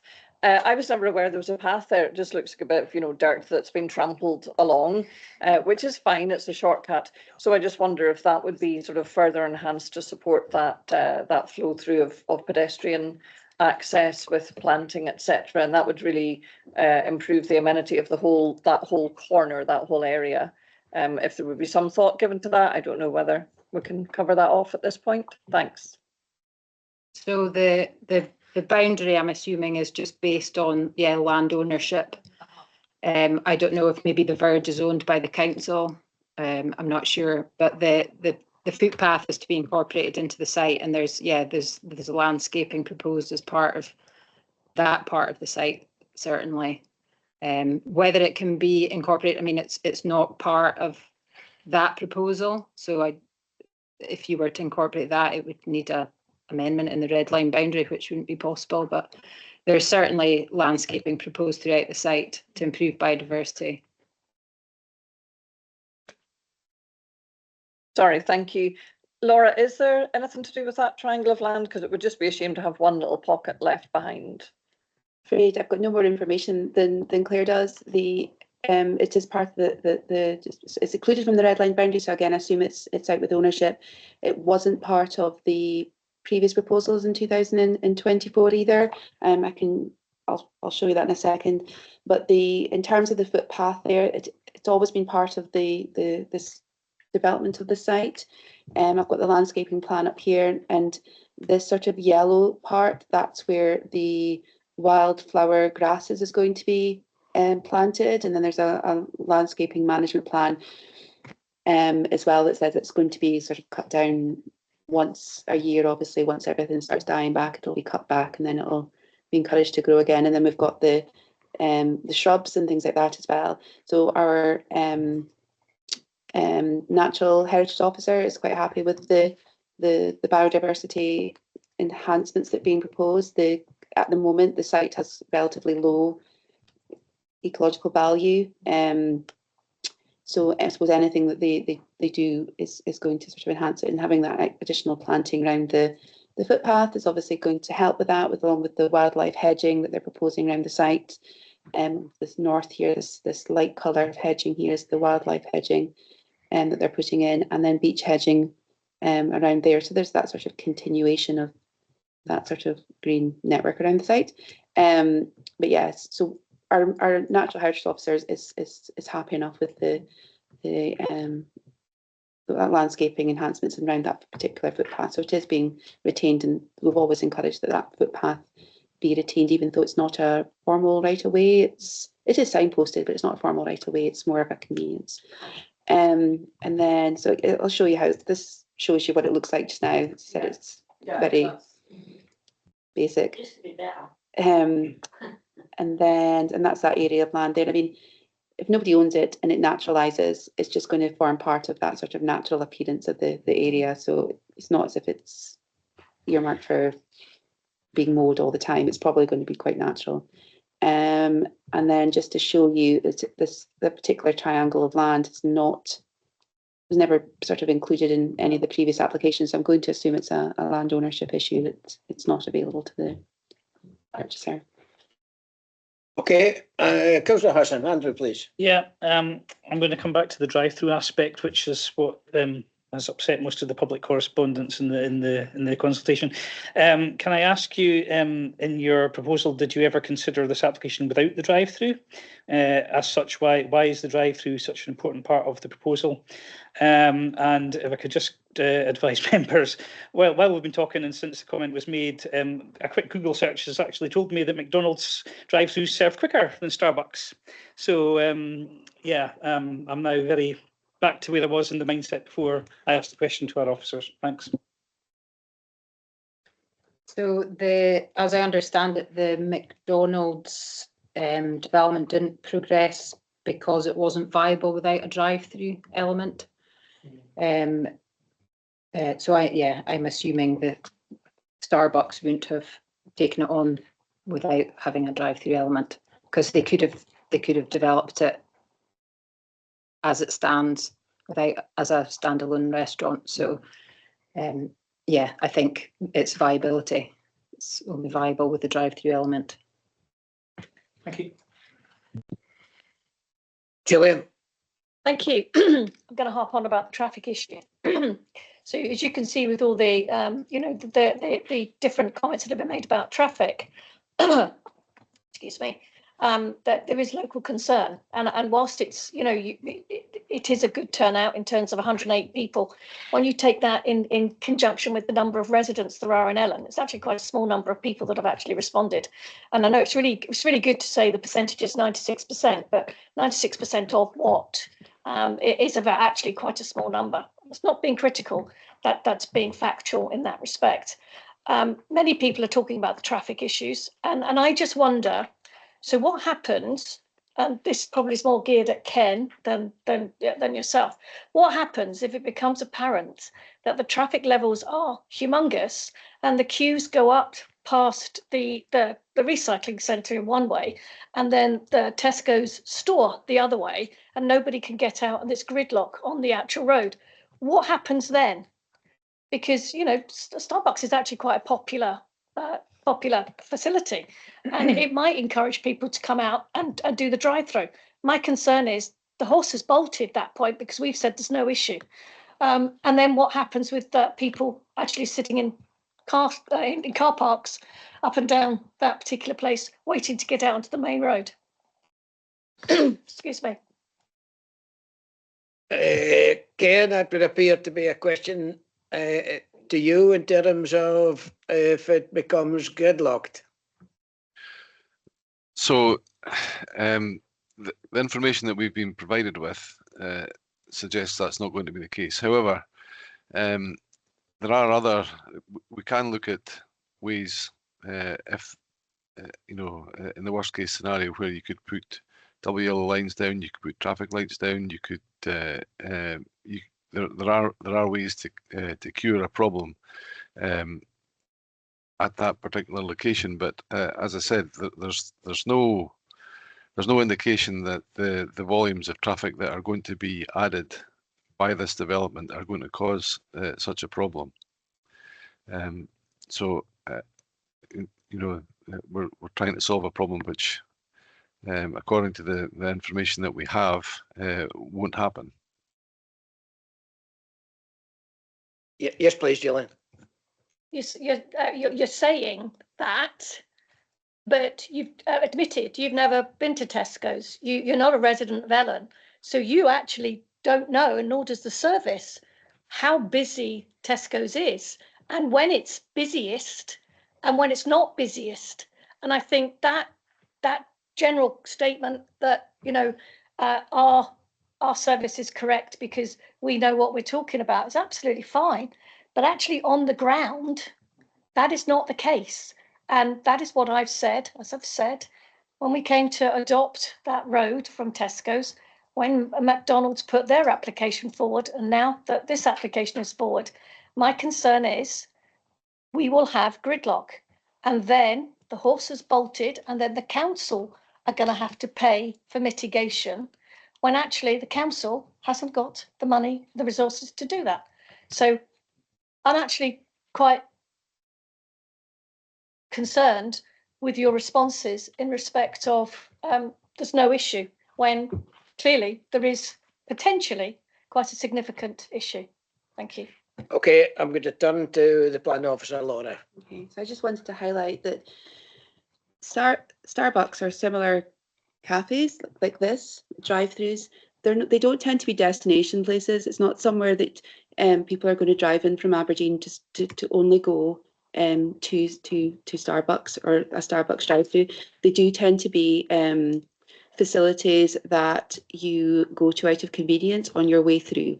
So on your way to work, home from work, while you're shopping in Tesco's, you might have had about enough and want a coffee. So it's more, and this was sort of reflected in the transport statement, is that people who visit these kind of facilities are doing it on the way through. So and that's why they're sort of stating that it's not going to increase the amounts of traffic or significantly increase the amounts of traffic like maybe perhaps a McDonald's would. People would go to McDonald's. Of course, McDonald's also has an element of, as I'm passing by, that's still there, but there's also more of a reason to go to travel there for your meal. So that's why, and then that is included in that transport statements, that there is that sort of driving pie rather than being a destination, and that's reflected in those figures. So the transport statement doesn't consider there to be a significant increase in traffic, and certainly be less, and that's why they've said it's certainly going to be less than the previous permission on there. So it's not expected that there's going to be this horrific gridlock traffic in this particular location, and that is part of that assessment. Oh, okay, Councillor Sterling, hand please. Yeah, sorry, prolonging. I presume that the applicants have done a business case and studied the potential volume of customer. Now, the A90 will give them a huge volume of customer base, you know, at different times of the day.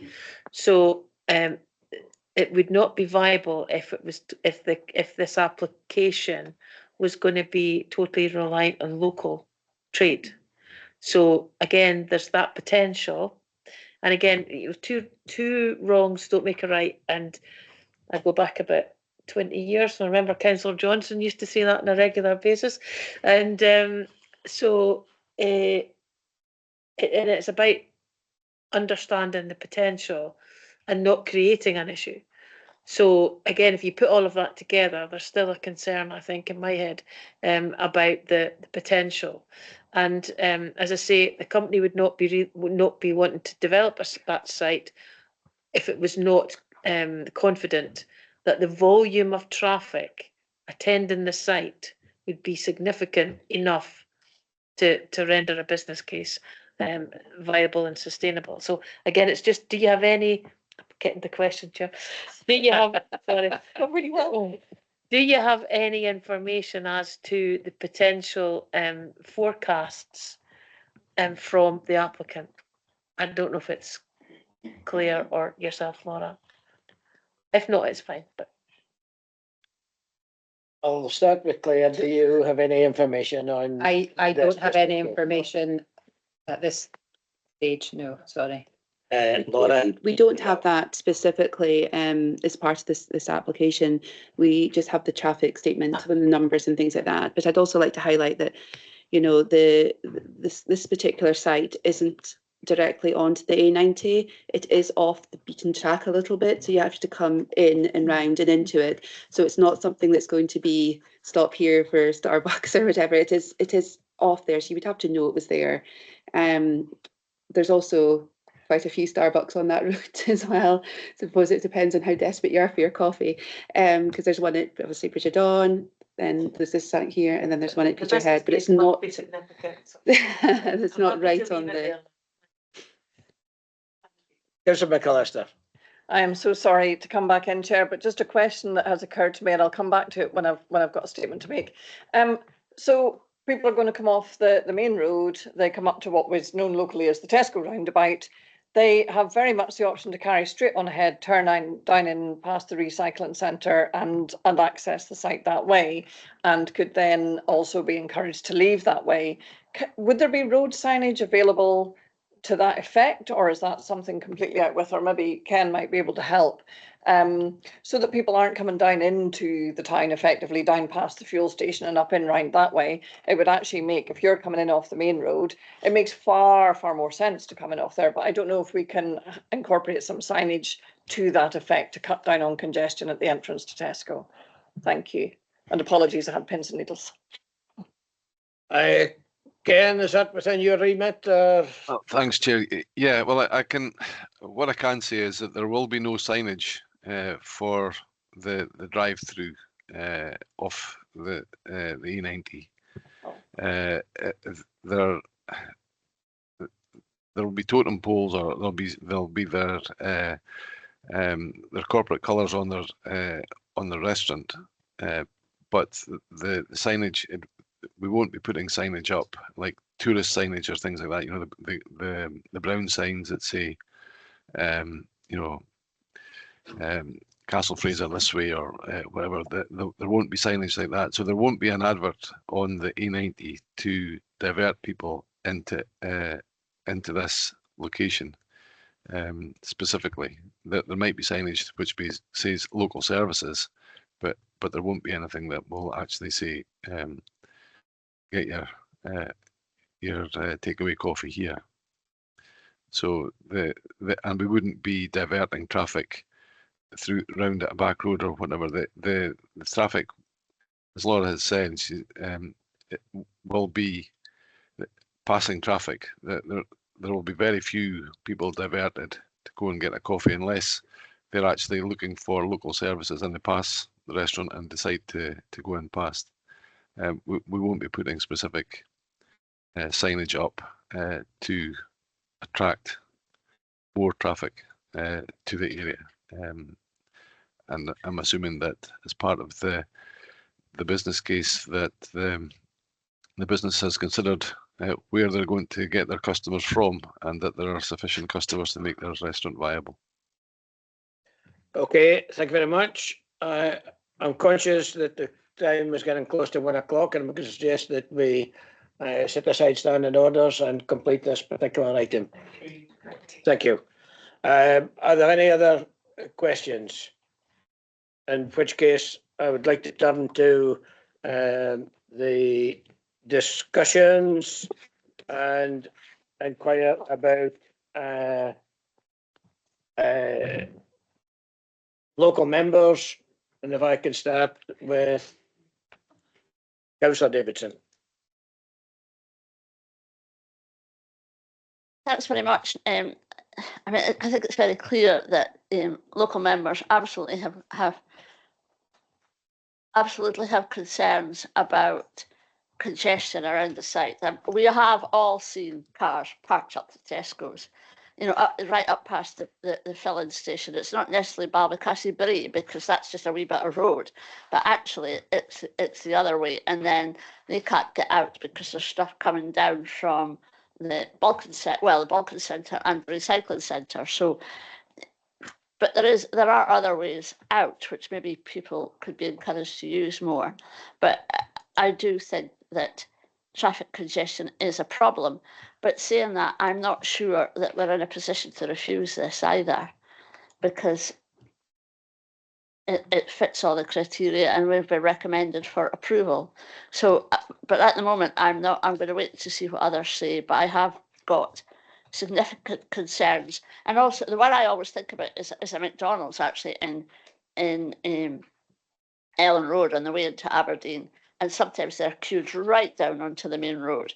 And we can't manage that here. It's just not appropriate. So there is issues with traffic congestion both ways in particularly busy times.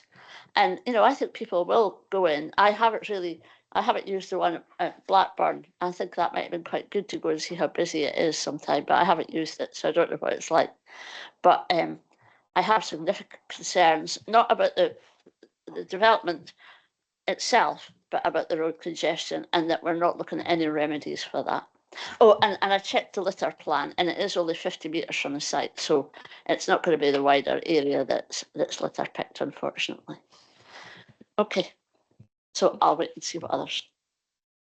Thank you. And I should have asked before we went on to the debate whether members have all the information that they need to make a decision. Okay.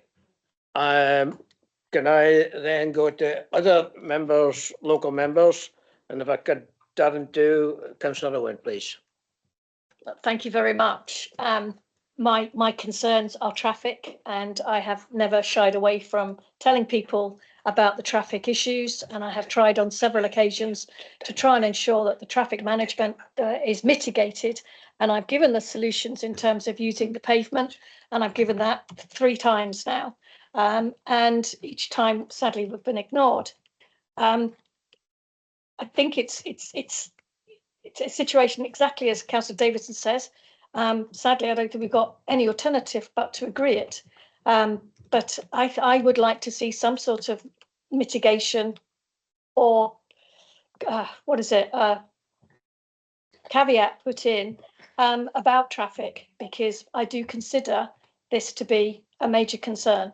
And I think with all the consultation that's occurred, the Ightham Community Council and all the residents that have actually put in concerns, the traffic is the biggest one. I'll listen to my other colleagues, but I don't see anywhere else we can go. But I am deeply disappointed that on 3 particular occasions when we've stipulated there is a concern, and there are queues now without Starbucks or McDonald's, that we are hostage to fortune in that respect, and then we can do nothing about it. But that's not what we should be doing. Okay, can I turn to Councillor McAllister, please? Thanks very much, Chair. What I would say in the first instance is that this site, and it is a site, it's horribly small, it's a really awful shape, and it's probably quite difficult for anyone to set up shop, as it were, on that site. So we are limited in the offer that's going to come forward. I will say that I am happy to support the recommendation that we grant, and I'll tell you why. I absolutely hear the concerns about road use. My family will tell you that when I pull out of Ellen to turn left, if people aren't actually using the slip road, the air in my car is quite a blue colour, because it drives me crackers that people don't understand to use a slip road. It's exactly the same at the exit to the academy that I've tried to have changed several times over the years, because that truly is logjam. It's absolutely horrendous coming in from Aberdeen. So notwithstanding that, and I think this is probably quite important, when I, as a local person, go to Tesco, I always exit through Balmacassie. Now you can go straight across at the roundabout at the fuel station at Tesco, hang a right that takes you around the Tesco roundabout and back into the town that way. You have no problem at all. There's no hold up. Or you can do as I do. It's not a back road. I think Ken called it a back road at Ellen. It's actually the bypass at Ellen. I can exit that way and turn left and make my way home or back into the town there. So to be honest, there are lots of opportunities. And I do feel that sometimes what we need to do is encourage better road use, because at times, yeah, Christmas and etc., there's lots of congestion at Tesco and whatnot. But I would, and hope that if this development goes ahead, if it does, that people will come to understand that actually entering and exiting through the Balmacassie estate is actually the right way to do it, and it could potentially cut down on congestion coming out of the Tesco exit. There's absolutely no getting away from that. It can be a complete nightmare. So I don't come out onto Castle Road anymore. I've given up on it entirely. I do think that having what at the moment is sort of scrubland, it's not very attractive. It's very overgrown. Nobody looks after it. It's very unkempt. So actually having something at the entrance to Ellen off that part of the main road could be an improvement. It makes sense to have something else there. As I've already said, I don't go to Starbucks. So I have absolutely no vested interest whatsoever. Apologies to people from Starbucks. I have no interest in it at all, but I know that other people do.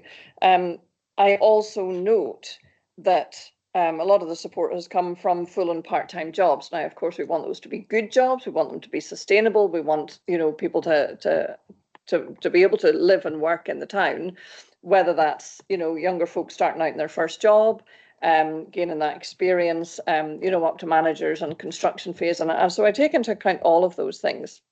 Equally, I take into account potential improvements to that footpath. From there, to my mind, this will make for a better entrance to Ellen from the park and ride there. If people choose to come in and whiz through and grab their coffee and whatever they sell, that's completely up to them. Equally, in terms of litter, and I hear everyone's concerns around that, unfortunately, and it drives me crackers, we want our companies to be responsible. We want everyone to be responsible, but folk can come out of Tesco and rip the cover off a packet of crisps and throw that out the window. Or, it's not McDonald's and Starbucks, in my view. Rubbish comes from everywhere. And we see it all the time. So I really appreciate that there are efforts made by companies, and there should be, to encourage users to dispose of the rubbish carefully and all that sort of thing. Is it education? Is it, you know, who are the people that chuck these things around? We can't ask staff from various companies to go along riverbanks and gather rubbish. It's just not, it's not feasible. We would like to encourage people to take their own rubbish home. Certainly I would.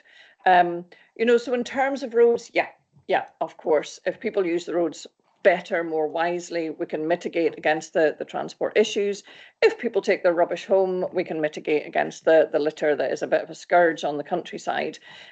What I would like to see developed is that that sustainability in terms of photovoltaic panels on a flat roof. It just makes perfect sense to me to use that.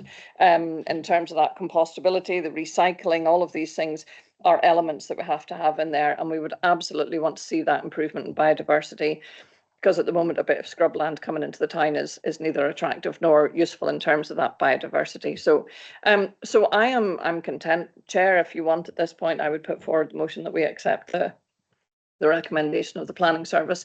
Again, we are a bit hogtied by what's gone before, but equally I think that you know, in all the options that we have before us, this is probably, let's call it the least worst option, if that makes sense to folk. I'll just hold that comment at the minute, but I may well come back. Our final local member is Councillor Corley. Now, I'm conscious you weren't just in the meeting for the full time, so I'll leave it up to you to consider whether you have all the information that you need. Okay, thank you for that. Sorry, I had to leave for a few minutes there. My main concern is, I mean, we talk about the traffic.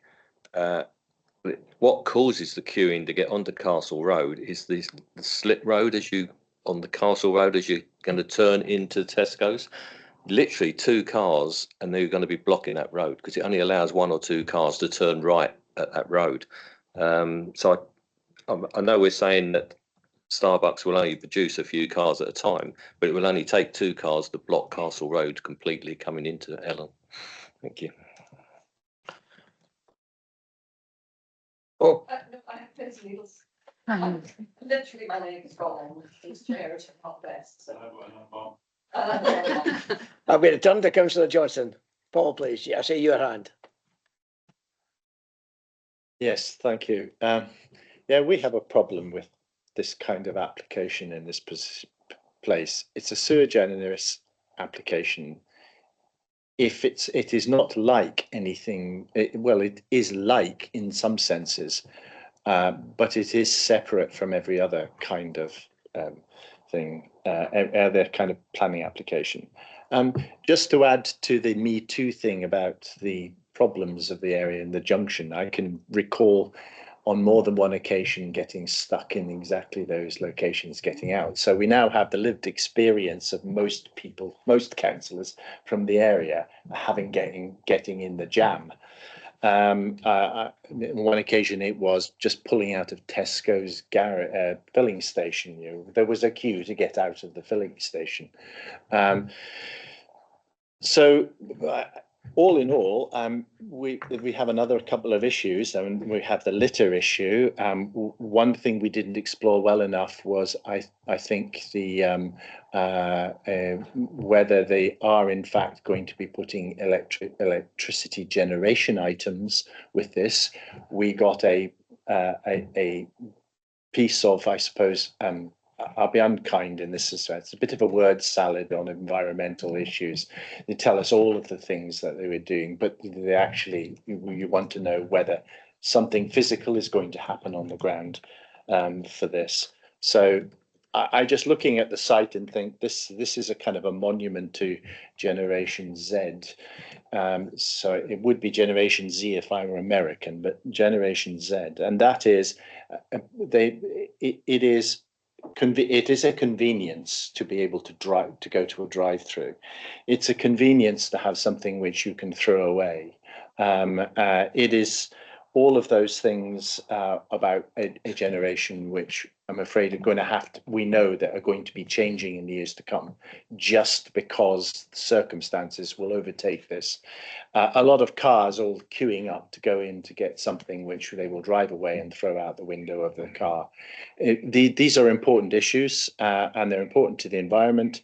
and while there is some elements of really good elements involved in the planning application, we've already heard that if you have a planning application and there is something similar next door, then really you can always get your particular thing through the planning system by the fact that it is similar to something else. And if they've got it, why shouldn't you have it? And all of that kind of stuff. I think the planning system is broken on those terms of measures.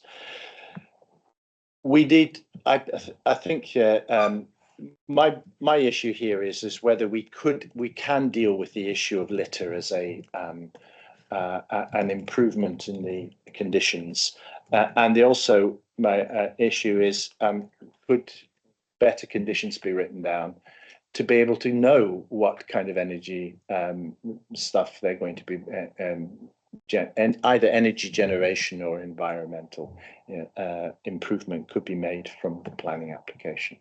And I don't think we have actually got to that particular point. I'm really kind of concerned that we've left that.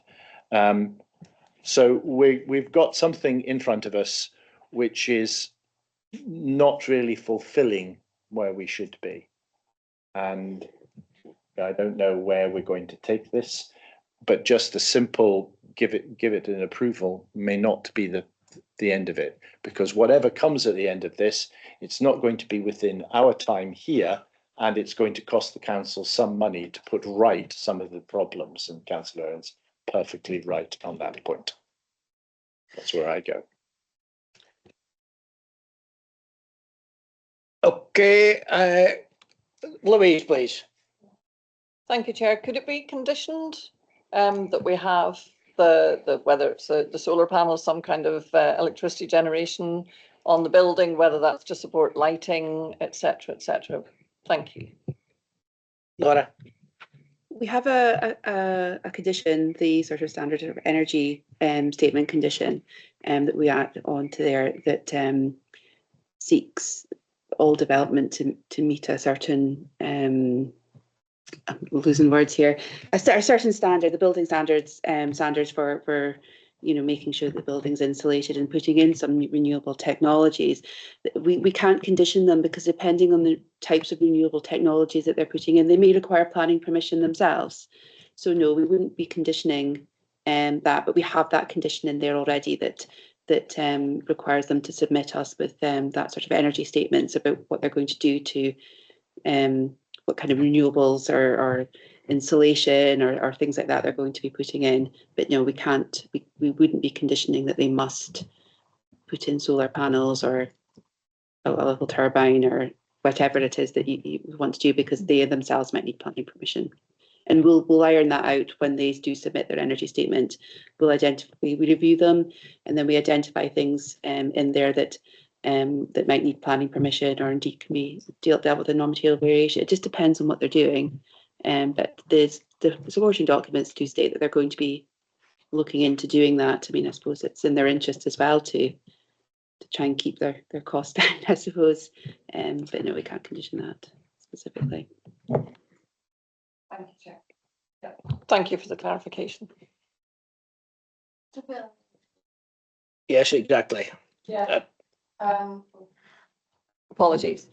I think it's disappointing that we can't enforce that, because that is something that I think, to my mind, should be essential in every new build that's going up these days, regardless of what it is.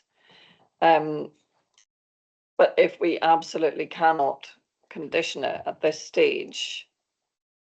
Just to be clear, we have a condition on that requires an energy statement to be submitted, which encourages the developer to put in things to make the building more energy efficient. That is standard, and it's through policy in both NPF 4 and in the Aberdeenshire Local Development Plan.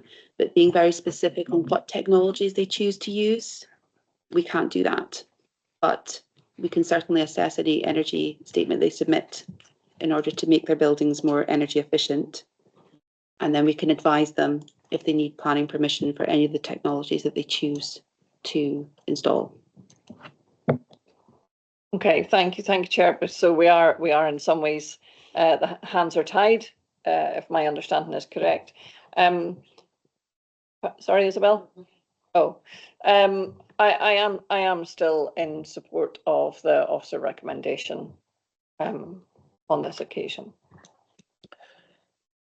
So that would be a motion. Is there a seconder for that particular motion? Isabel, please. Yes. Yes, I will kind of reluctantly second it, but I do think that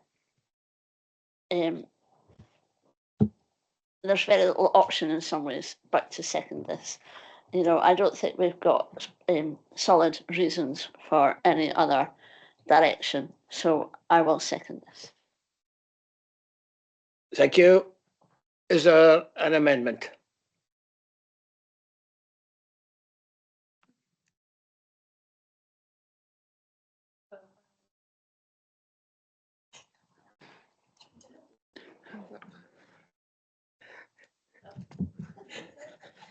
Councillor Sterling. Thank you, Chair. It's not been a good day so far. I just wonder if there's any merit in proposing a delegated grant subject to a satisfactory energy statement, and also subject to further information about traffic management on the site, or in and not on the site, no, at the location, because we've heard lots of different concerns being raised. There is that lived experience, there is that local knowledge. I don't think the majority of committee are accepting of the fact that there is no concern being raised by our service colleagues, and so I'm not sure. Perhaps Laura might want to comment on that, but I do think we need to have something that recognises the concerns, not necessarily about the site, but the consequences of the site being developed in terms of traffic management at that location. So maybe not putting the correct words to you, Laura, but you think you get the gist. And if you can help with that, that would be fine. But I think there's too much concern being raised about the traffic congestion at that site that exists, but would be further exacerbated because of this development. Now, the on-site issue is not the issue. So how does that reflect then in terms of conditions, or from a planning point of view? But we're going to exacerbate an already existing situation if we just don't take a minute and check. Are you able to respond, Laura? I'm going to try. So the transport statements that's been submitted don't just look at the traffic generated within the site. They do look out with the site and at the junctions and things like that. So we have asked the applicant to provide us with traffic assessments, with traffic statements, and that has been assessed. And the conclusion of that is that there's no mitigation required in this particular circumstances. So I'm not sure what else we can ask from them. Maybe Ken might want to step in and contribute to this, but the issue is that we've had information, we've assessed the information, we've asked our colleagues in roads development to assess that information, and they have also concluded that there is no mitigation needed. Okay, well, I don't think there's anywhere to go with that, but it's disappointing because everybody that has spoken about the traffic issues are demonstrating there is a problem now, and so I'm not sure where we go in terms of who submits the information, how's that assessed, does that get reflected, you know, where does that get reflected? I just think local knowledge is a huge issue here, but I absolutely accept what you're saying, Laura, and if there's nothing you can do about it, that's fine. But I do think that we need to reflect on that, and we need to, and again, it'll be too late when the problems occur. It'll be too late then. But we all know there's going to be potential problems. So, but if that's your advice, happy to take your professional advice. Thanks. I will draw any suggested. Okay, we have a motion, it's seconded, it's to grant the application. We don't have an amendment, so it leaves us with a unanimous agreement. Not unanimous, not at all. Agreed. It's a majority agreement. It's agreed.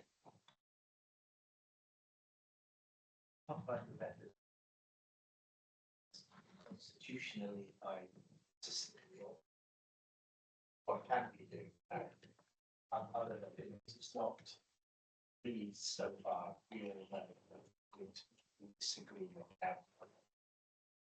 It's something we can do. Yeah, information Well, excuse me, I'm going to, okay, Councillor Forsyth. If we don't have the agreement of traffic officers who are the professionals who tell us there is a problem, and we tell them there is, we're going to have a lot more salad going into this debate. I think we really need to focus on the fact that it is what it is, it's sui generis, it's already been discussed. We've got nowhere to go with this because we don't have any traffic backup. The traffic issue that's been spoken about mostly over this afternoon has been about other issues of Tesco, etc., etc. We've got to stick to what's in front of us. Okay, that's sufficient. Sarah, do you want to make any comments? No, it was just really to say that from the perspective of Jill, and I don't know if she wants to come in from a legal point of view, but if you have no amendment to your motion, then it would be agreed. It wouldn't have to be by unanimously, but it would be an agreed decision. Okay. Okay. Yeah. Okay. Thank you. Yes, please, Councillor Hassan. Thanks, Chair. I seek your indulgence, Chair. While we've been sitting here, and since I mentioned that previous planning application, all documents in that planning application now are no longer available to be opened by the public. It's just that one application. I've checked a number of applications since I mentioned it and noticed that the documents no longer come up. And I'm just curious, it's either a planning official or someone from Roads that didn't like what I said. But just to be transparent, that document must be available to the public because I did say it in open session in public, and the document attached to 2023-0891 should be made available. It should not have any sort of block on it because currently I can't open that anymore, and I think that's regrettable. Okay, I think we'll take that. That is an important matter, but we'll take that off the table. Yeah. Thank you very much. I think we should take a break at this stage. We have two fairly small items, but I think a break would be pertinent.